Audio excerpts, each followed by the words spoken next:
Pape un jour, pape toujours.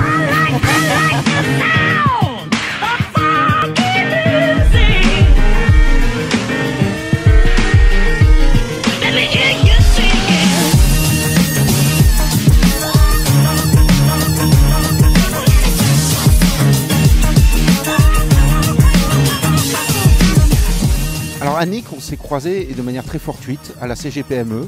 Elle m'a dit voilà, j'ai un projet autour du sport, le bien-être, la bienveillance, etc.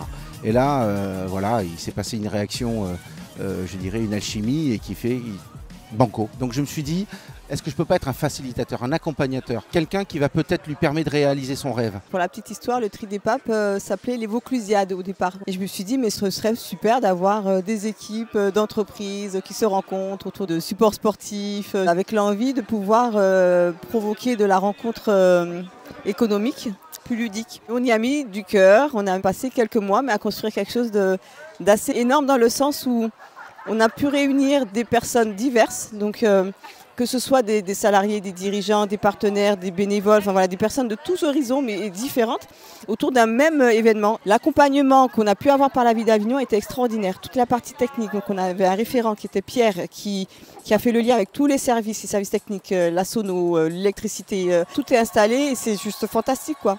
On est parti à fond les ballons, dans une belle détermination. Corinne et Alice sont partis en première, qui ont œuvré en fait donc au kayak et qui ont fait aussi le vélo. Puis nous, avec Laurence, on avait aussi l'enjeu de retrouver notre mascotte qui avait été dissimulée dans le parc.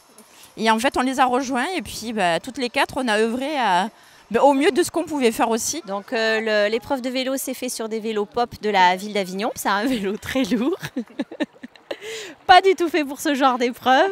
Puis on a retrouvé Laurence et Sandra qui nous attendaient pour partir sur la 3e épreuve. Les énigmes, en fait, il y avait des initiales qui correspondaient à des titres de livres. On devait retrouver le titre. Ensuite, on devait trouver la page qui était indiquée, la ligne et le mot.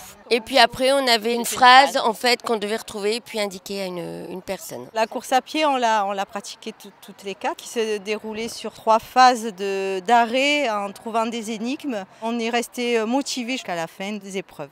Les épreuves étaient ludiques. Le canoë sous le pont d'Avignon, finalement, c'est pas donné à tout le monde. Et c'était mon petit coup de cœur d'ailleurs sur cette course. Il y a plein de personnes que j'aimerais effectivement remercier. Avant tout, ma famille qui m'a accompagnée, soutenue pendant ces derniers mois. Laura particulièrement qui a été à mes côtés pendant toute l'élaboration du projet, qui a été hyper active, hyper efficace, m'a remonté le moral quand ça allait pas et inversement, mais c'était plus souvent dans ce sens-là. Stéphane Delpech qui nous a fait confiance. Un grand remerciement aussi au Grand Avignon. Voilà, il y en aurait plein. Nous avons ici à Avignon, terre de création, vraiment une situation, des atouts, une visibilité, un patrimoine qui est magnifique à refaire et très très vite. C'est une expérience humaine qui a permis de tisser de la cohésion au sein de l'équipe. On a pu admirer aussi notre ville d'un autre côté, d'un autre aspect et ce fut une belle expérience. C'était vraiment un grand plaisir de préparer tout ça. C'est important sur un plan administratif, c'est normal parce qu'il y a tout l'aspect sécuritaire, mais je me sens surtout heureuse quand on voit ce que ça peut donner concrètement sur le terrain, quand on a vu les chapiteaux qui commençaient à se monter, les gradins qui étaient installés, le bar à eau à l'entrée, les équipes qui commençaient à arriver. Il y a une sorte de magie dans l'air, c'était magnifique, c'était extraordinaire. C'est beau, c'était beau, j'ai trouvé ça beau. C'est 1 an et demi de préparation qui s'arrête en une journée, mais qui se concrétise surtout en quelques heures. Rendez-vous l'année prochaine, on est prêt. Et on n'est jamais à l'abri d'une réussite. Kung Fu Panda! J'espère qu'on sera une source d'inspiration, que d'autres entreprises, d'autres associations et d'autres collectivités passent le pas et qu'on puisse se confronter à elle l'année prochaine. Consommer local, consommer artisanal. Croire en ses rêves, aller jusqu'au bout. Voilà, s'il y avait une conclusion, ce serait ça.